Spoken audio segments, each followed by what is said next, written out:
Snacks பண்ணியிருக்கேன்னா sweet தான் பண்ணியிருக்கேன். குலோப் ஜாமுன் கொஞ்சம் டிஃப்ரெண்ட்டான இதில். இது வந்து அச்சு உள்ள பாகில் செஞ்சது. எனக்கு வந்து வெள்ளைச்சீனி ஒத்துக்காது. அதனால் என்னடா செய்யுது குலோப் ஜாமுன் சாப்பிட்ணும் ஆசையாக இருக்குது. அப்போ என்ன செய்கிறது அப்படின்னு யோசிக்கும் போது தான் அச்சு உள்ள பாகில் செஞ்சு பார்த்தேன். இன்னும் ஒரு உருண்டு கூட டேஸ்ட் பார்க்கல. வீடியோ தான் எடுத்துகிட்டு இருக்கேன். இது வந்து வெள்ளைச்சீனியில் செஞ்சது தான்.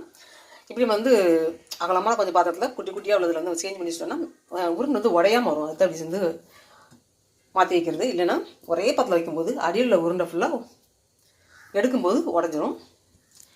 ராஜி அதுக்கு இந்த லிங்கை கிளிக் பண்ணி லைக் பண்ணுங்கள், சப்ஸ்கிரைப் பண்ணுங்கள். ஒரு உருண்டோட உடையில இது வந்து கரண்டியால் தான் ஸ்பூனாக தான் எடுத்திருக்கேன். இது வந்து அச்சுள்ள பாகில் ஊறுனது. இது வெள்ளைச்சீனியில் பாகு காய்ச்சி ஊறுன குலோப் ஜாமுன்.